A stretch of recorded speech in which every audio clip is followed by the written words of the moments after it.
My father had 93 years, but it seemed short. In his seemingly long life of 93 years, it was short because it just seems like if we only had more time. Old Testament gives us a view of some people who live to be 500, 600, 700, 800, 900 years old. If I have a chance to ask, I will ask, how come we got shortchanged?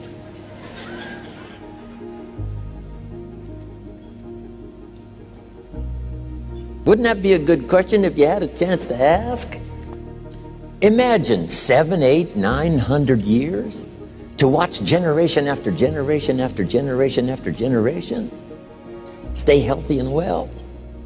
I mean, you gotta be healthy to make it to 900. You gotta take your vitamins.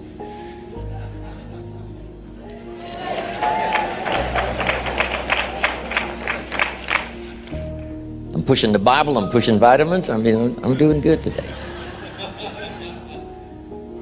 So, the key is time is precious. Now let me give you Bill Bailey's description of time. Life is not just the passing of time. Life is not just the passing of time.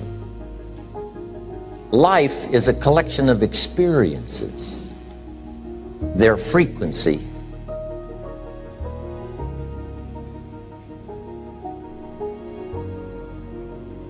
and their intensity. Life is not just watching the clock tick away. Life is a collection of experiences,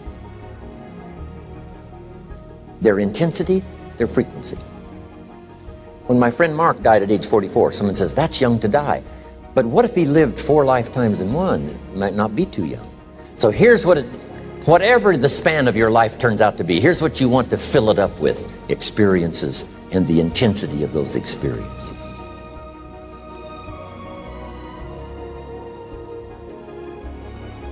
But now let's talk about the management of time.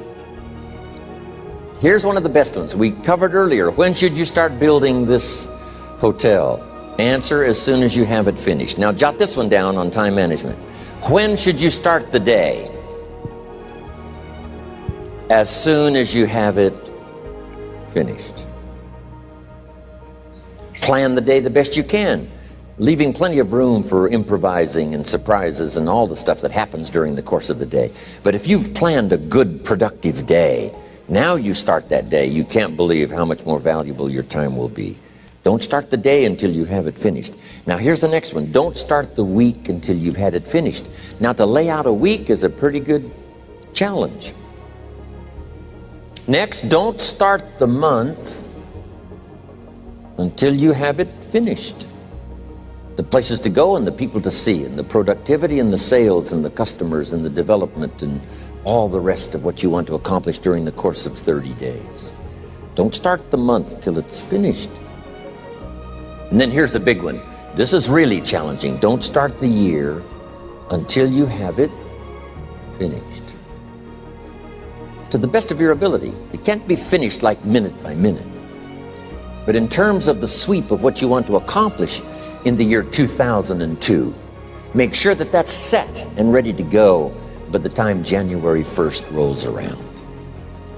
And it might get all upset. It might get torn up and you do a new one. You make so much progress the first 90 days that now you've multiplied it all by 2, by 3.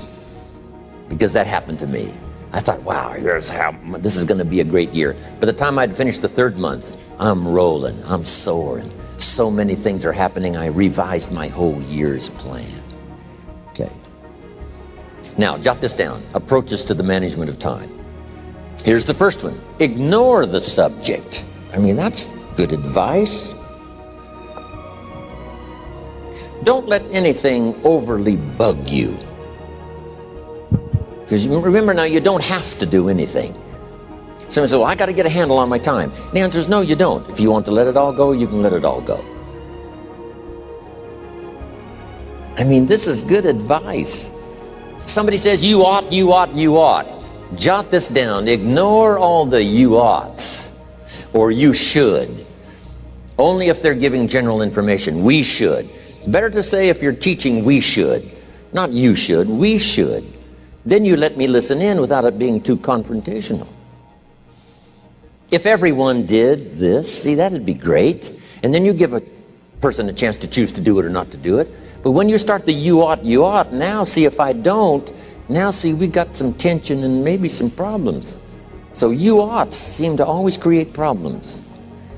When you're talking to your kids, you say, no, if kids would do this, not always saying if you did this, life would be better, but if kids did this, life would be better. It's like making a little talk and letting them listen in. And then it's a little less confrontational. It gives us a choice. In one of my seminars, here's what I teach. All life form strives to the max of its potential except human beings. All life form strives to the max of its potential except human beings. How tall will a tree grow? As tall as it possibly can. You never heard of a tree growing half as high as it could. No, trees don't grow half. A tree drives its roots as deep as it can, reaches as high as it can, produces every leaf it can, every fruit it possibly can. To the max. Every life form strives to the max, except human beings. Now, why not human beings? Jot this down. You've been given the dignity of choice. You're not a robot. You don't have to repeat this year the same as last year. You can tear up last year's plan, develop a new plan.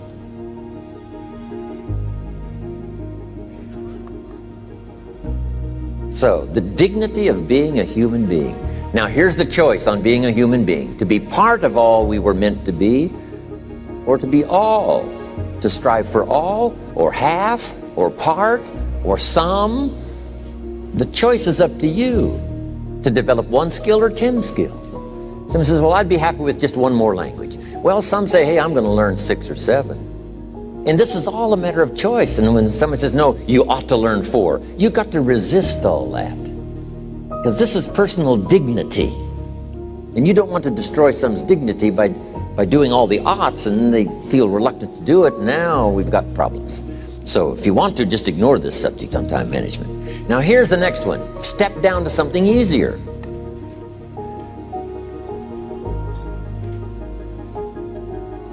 The guy's in sales and he says, oh, I want to own the company. Finally owns the company.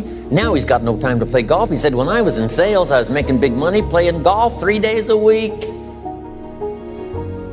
Heck with this owning something.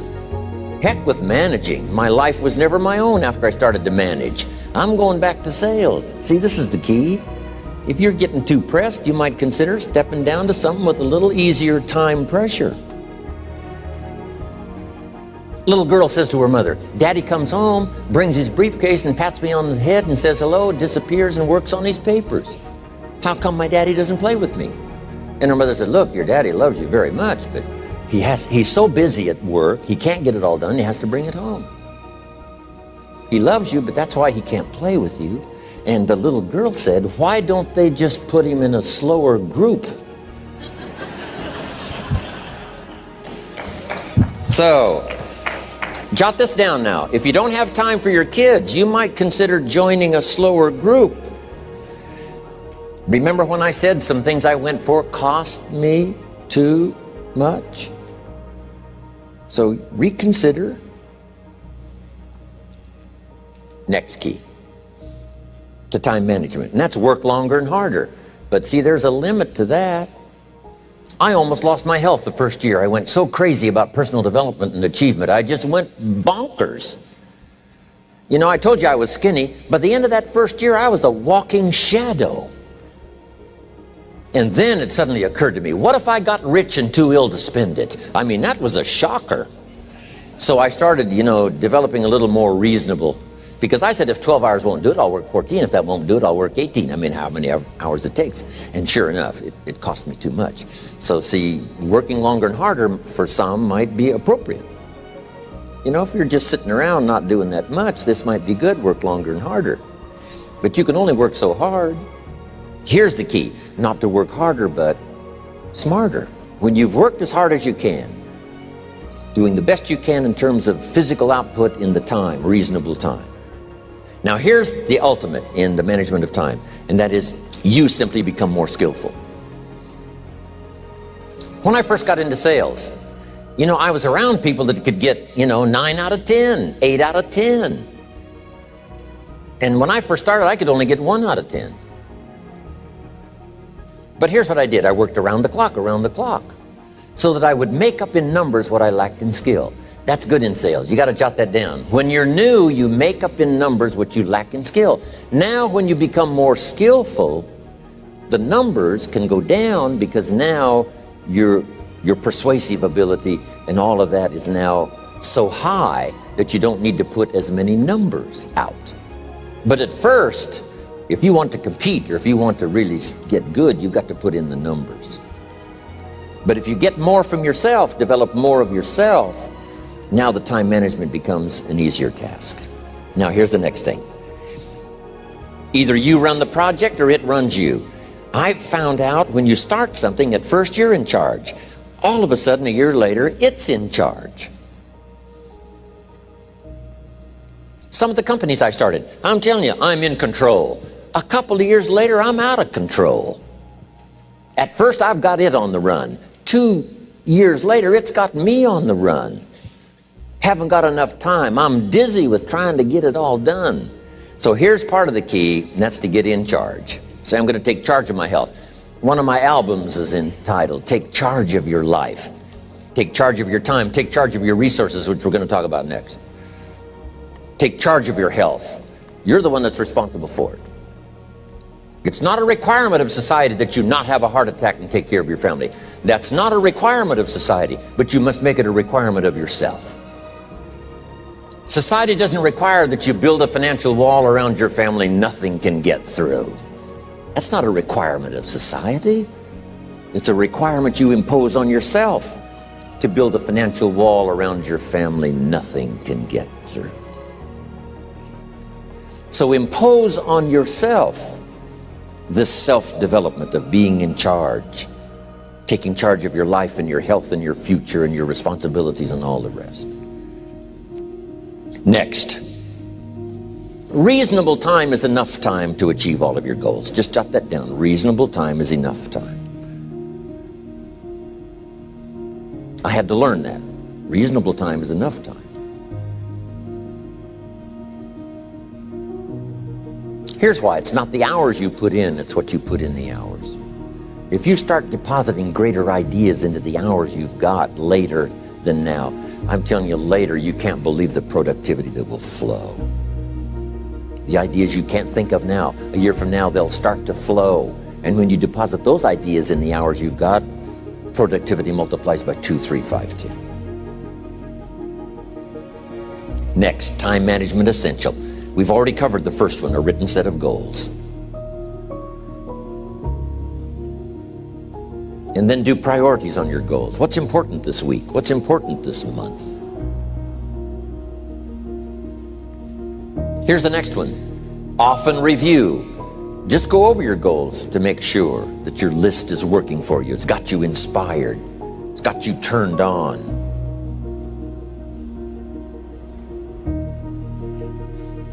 Somebody says, how come you're up so early? Say, if you were headed where I'm headed, you'd be up early too.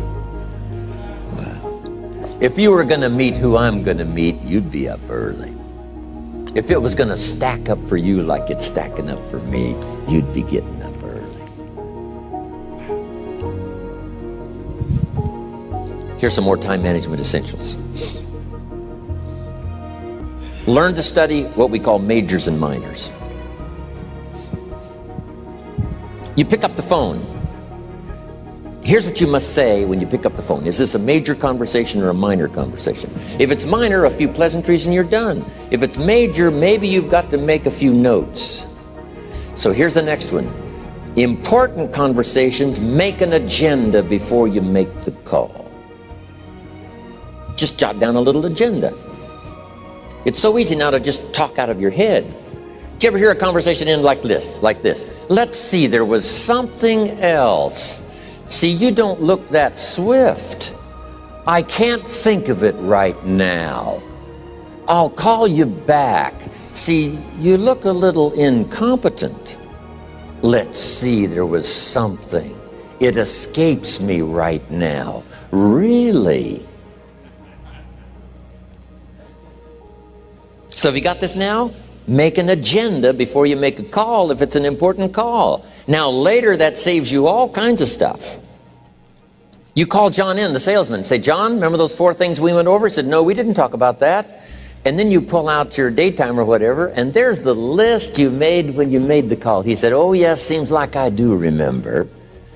And you've got him with your list. If it's just, salespeople especially can talk you out of what's in your head. It's true. No, we didn't talk about that. And if you don't have a little proof, I'm telling you, it's gone.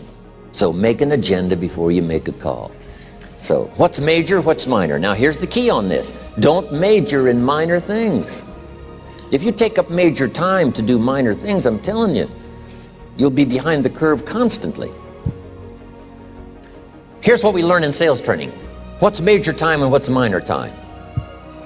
Here's minor time, thinking about prospects. Here's minor time, making lists of prospects. Here's minor time, keeping books on prospects. Here's minor time, going to see the prospect. Here's minor time, evaluating the prospect after you've been there. That's all minor time. Here's major time, in the presence of the prospect. That's major time. And if you took a look, if you're in sales and you took a look at a week, you'd say, my gosh, I'm spending 90% of my time on the minor stuff and so little time on the major stuff in the presence of. How many hours in the presence of in my day? How many hours in the presence of during my sales week? Because the time that really counts is in the presence of the prospect. Majors and minors. Here's another key time management essential. Don't mistake movement for achievement. It's easy to get faked out by being busy. Guy comes home at night all exhausted, falls in the chair and says, oh, I've been going. Here's the big question. Doing what? It's not the going. Some people are going, and they're doing figure eights. I mean, their progress is small. So don't mistake movement for achievement. Here's another one in sales we learn. Don't mistake courtesy for consent.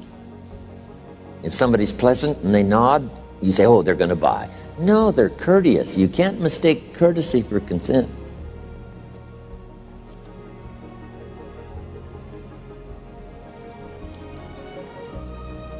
Now here's a big one, concentration. I had to learn this. All those years ago, I'm in the shower trying to compose a letter. Found it turns out to be a strange letter. So here's what I learned to do. Save the work till you get to the office. Save the work till you get to the work.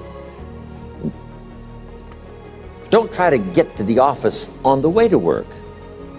On the way to work, enjoy the way. In the shower, enjoy the shower. Then go to work when you get to work. I found this to be helpful. Concentration. Here's another big one. Learn to say no. I'm telling you, in such a social society we have now, it's so easy to try to be a nice person, saying yes, yes, yes to everything. Find yourself overloaded. Now you got to call and make the, well, gosh, you know, all the time it takes to back out of something that you said yes to too quickly. Here's what might be better. I don't think so, but if that changes, I'll call you. Little things you can use not to overcommit yourself. My friend Ron Reynolds says, don't let your mouth overload your back. It's a good one. Now here's a big one on time management. When you work, work. When you play, play. Don't mix the two. Don't work at play. I used to take my family to the beach and I would bring my briefcase.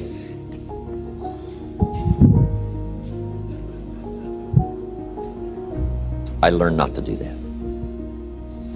Or at the beach, I'm saying I should be at the office. I should be at the office. Now my family's upset because I'm at the beach and I'm thinking office, office, office. Now when I'm at the office, I'm thinking what? I got to get my family to the beach, the beach, the beach.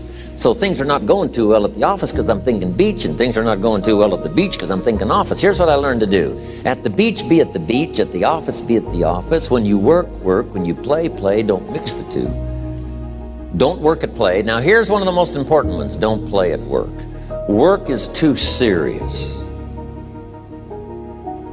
You don't want the reputation of being the office joker. It's not a good one. Yes, there's time for some pleasant stories. Yes, there's time for a little humor. Yes, best if it's a happy office, of course. But I'm telling you, you got to be serious about work, because you're parting with a piece of your life for the work you do. Your work costs you a piece of your life. Here's what it's called: serious business. Not grim, not unhappy, but serious. Key. Don't play at work. The old expression, I don't think we use it anymore, horse around at the office. Play around, play jokes, play tricks. No place, not at the workplace. At the beach, yes. At the bar, yes. Somewhere else, not work. You got to treat work with all due conservative passion, because it's leading you to your future. Here's another key phrase: all work is good. You may not like your job, but if it's the stepping stones to get you to where you want to go, you got to appreciate your job. You don't have to have a passion for your job. Here's the ultimate passion: a passion for incredible success in every department of my life. That's the passion. But don't look down on some menial job you have to do to finally get you to where you want to go. No job is menial. No job is not, every job is noble. Training life for pay, making a contribution to society. Next, analyze how you are. And if you have some weaknesses, if you can't, doesn't seem like you can change, here's the key: get it covered. I used to keep promising myself I'd keep the books, keep the books, keep the books. Finally, I gave that up. And back then, it only took me an extra $50, $60 a month for some accountant to keep the books. I said, no, I'm going to save the $50. You can't believe what I started losing in productivity because I tried to save the $50. So the key is, a lot of the time you can stay like you are, but just make sure you get it covered. Okay. Next, beware of the telephone and all other systems of communication, especially the telephone at home and systems of communication at home. And here's one of the best lines I've got for you for the weekend: let all communication systems serve you, but don't let them intrude. When it comes time to have dinner with your family, you shut off all systems, unless the ones that can take messages silently. Don't let the phone ring. Don't let anybody intrude, come through the front door nor the back door, nor through the telephone or any other device. So you can't reach John and his family when he's having dinner. The President of the United States couldn't get through. If you develop that kind of a reputation, father, mother, when we have dinner, when we're visiting and have this time with our family, nothing intrudes. So don't let these clever little devices keep intruding. You've got to have a place that's sacrosanct, it's valuable. You don't let anything in for that period of time. Okay. Isn't that good advice? Excellent advice. Here's the next one. Read all the books. You know, I've only got a few notes here on time management, but if you've got some particular challenges, you run a big organization, a big corporation, you've got some challenges, there's plenty of books. Now, here's what's next. Just be more alert to the things that might be stealing your time. Here's why. Time is like capital. You can't let someone steal your seed corn, you can't let someone steal your capital, and you can't let someone steal your time. You must designate your time, and some of the time that you designate, you must not let anyone steal. Casual time, you might let someone intrude and steal a little bit and take a little bit, but not serious time. Key. Next, one of the great time management savers is to learn to ask questions up front. Sometimes you talk to somebody for an hour, and then you ask questions and find out if you would have asked those questions up front, you could have saved yourself an hour. Asking questions up front helps you to get to the problem now. But if you just launch into some discourse, you might waste 30 minutes, waste an hour, when here's what you should have been talking about. After you finished an hour, you say, John, what's really the problem? He said, well, it's something personal. See, that's what you should have been talking about this whole hour. Okay. Next, learn to think on paper. Now we're going to take a break. Some ways to think on paper. One, we've covered one. Solving problems. Take it out of your head and put it on paper. Another one is setting goals. Making these lists we've already started. Here's another good way to think on paper. It's a projects book. Each person you're working with and each project you're working on, get a loose leaf binder and a tab and some pieces of paper behind the tab, and do a little continual summary of how it's going between you and that person and between you and that project. I call it a projects book. It is so useful to me. But what's going on between you and this person? When you last got together, what did you talk about? And you got a few notes there. Here's what we talked about the last time we got together. Now when you get together again, you can review that so you'll know better what to talk about. When the president gets ready to travel and he's going to meet some important people, guess what they bring him? All these briefing books. Right? The last time you were with Khrushchev, Kennedy is informed. Here's what he said and here's what you said. Kennedy said, oh, that's valuable. I need to remember that. If a person is important, it's worth a little running account. You might even have a projects book for your children. Here's what's happening between me and my child. We've talked about this, and we've talked about this, and we've talked about this. Next, a day timer. Keeping track of all of your appointments. You know, mine is all filled with, when to catch an airplane and when to do a seminar, and when to sit down and have a conference, all the rest. Next is a game plan. If you've got a house and the, insurance is going to come due and some other things are going to come due, you just put it on a spreadsheet and make sure it's taken care of. Key phrase, take things out of your head and put them on paper. And the key is to just experiment with different ways that helps you to do that. Now here's the last one, thinking on paper, and that's to keep a journal. One of the things I'm known for around the world, have been now for 39, 40 years, is keeping a journal. Now my journal is not it's not necessarily it's not like a diary. It might be part diary. I'm flying over Ireland and I write down a few little things that impress me. Today I met this person. Wow, what an extraordinary event. Today I conducted this seminar in Rome. 1,000 people stood up and sang for me. I've got a little bit of a diary in there. But here's what primarily your journal is for. Collecting good ideas. A journal is to collect good ideas on your health, good ideas for your business, good ideas for your future, good ideas for time management. Because I used to take notes on pieces of paper and torn off corners and backs of old envelopes and restaurant placemats. And I threw all this stuff in a drawer. It did not serve me well. I finally learned to get a bound copy, right? And just keep a journal, right? If I was here, I had my journal, I'd be taking notes, right? These 2 days in my journal. Now, if you're caught without your journal, you just take the notes. When you get back home, you put those notes in your journal, throw the paper away. Because we don't usually go through paper to review. But see, my journals now make up a significant part of my own library. My journal's all reserved privately for my children and my grandchildren. Can you imagine what I've collected over the years? It's unbelievable. There are 3 treasures to leave behind. I think you've already got those notes, right? Here they are. Number 1, your pictures. Don't leave the event unrecorded. It takes only a fraction of a second to say, here's who I was with. When I travel the world, right? We take all these pictures, and here's one of the gifts. People send me the pictures they took of me and them. It's part of the treasures I have on the farm. Incredible.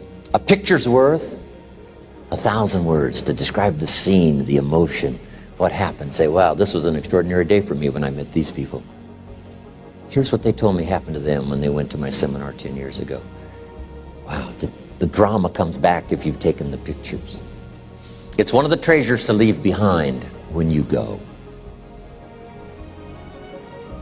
Remember the old photographs that we have now of, 100 years ago, 70, 80 years ago, just a few photographs? What would it be like if you had thousands of photographs of the past, of your history, your mother, your father, grandparents? So change all of that now for your children. Leave all your photographs as a record. Here's what's next to leave behind, and that's your library.